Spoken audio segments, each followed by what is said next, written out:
Hey, so I want to give everyone a quick little run through of how to get a diff out of the GLA45 nice and easy.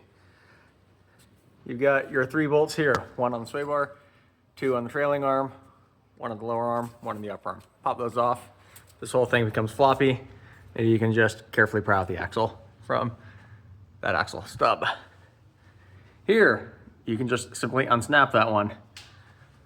Undo your mounting hardware, and then leave this one just floating. From here, you can just lift the diff, pop this bolt out, slide it off this axle, and your differential is out. It is not a big tear apart job. This takes 20 minutes maybe. So hopefully that's helpful as people are working on their GLA45 or GLA250 in the event of a carrier bearing failure of some variety, notable with the howlings. All right, I'm gonna give you a rundown of how this diff is assembled.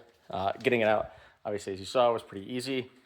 So this is the diff. It has a simple cover over the top of it.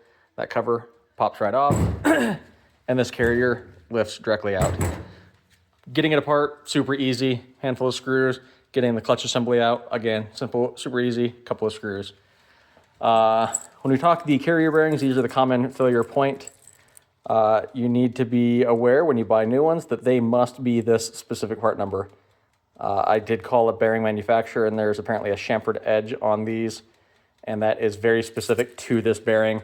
And because there is no spacer or anything that you can change on these bearings are specifically what you must use. They set all the preload and everything. So to get these bearings off, use a bearing splitter. You can pick up a cheap one from Harbor Freight, and they'll pop right off. Getting the new ones on is easy as toss them in your toaster oven at broil, let them cook for a couple of minutes, and they will drop right on, and then come back after they cool, tap them, ensure they're fully seated onto the back, and otherwise you're done. When you talk these carrier outer races here, they're a little bit more challenging to do, not a ton more. So you've got your seal. You must replace the seals when you take these out because you have to get back behind on each side. And in order to do that, the seal must come out. So you'll simply set this up on a shelf, a couple of blocks of wood, whatever kind of makes sense for you. And you can just tap these out with a screwdriver very easily. This is an aluminum case, so the new bearing slides in super easy as well. Just take a soft tap, or in my case, I had a really cheap China grade extension and I just tapped it in. These are going to be hardened, so it's going to be pretty easy or pretty hard to damage them. Just use something that brass drift or something, they will go in very easy. Same scenario over here. Pop the seal out. There's a couple of ridges. You can pop it right off. Tap your new ones in. This is a super do-it-yourself friendly repair.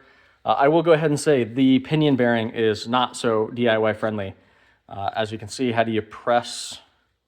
How do you get it? It's a little bit more challenging. So if you do end up wanting to try to tackle this yourself, you got a snap ring. The bearings, again, themselves are all setting the preload, drag torque, everything like that. So you pop off your snap ring, you tap this out with a hammer, this would fall out and it walks off. The issue then comes in with getting the races out of the case itself.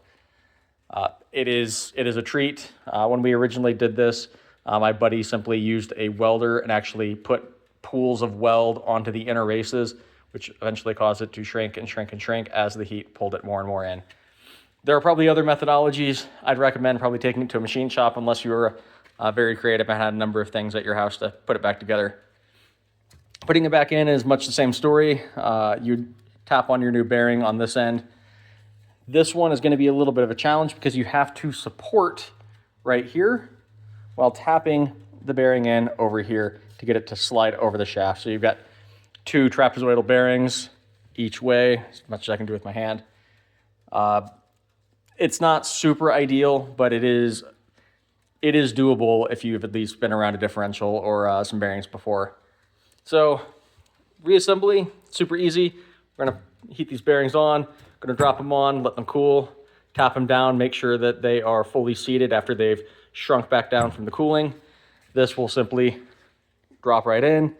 I will reseal this and come back in about 24 hours, set it to torque and fill it with fluid. So that'll be a tomorrow job.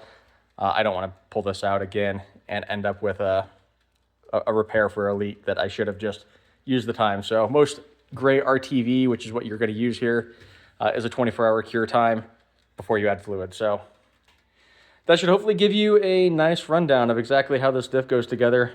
These things are super easy. There's no reason that people should be overwhelmed by this job. Getting out of the car, like I said on the other clip, it's a 20-30 minute job. Obviously I've got a lift. It can make things a little bit easier, but honestly, I did this at one point on a garage floor, and it was nothing more than jack up the car, undo the hardware, pop the diff out. Not a significant change in time. So yeah, that's all you need to know about the GLA diff. Good luck on your adventures.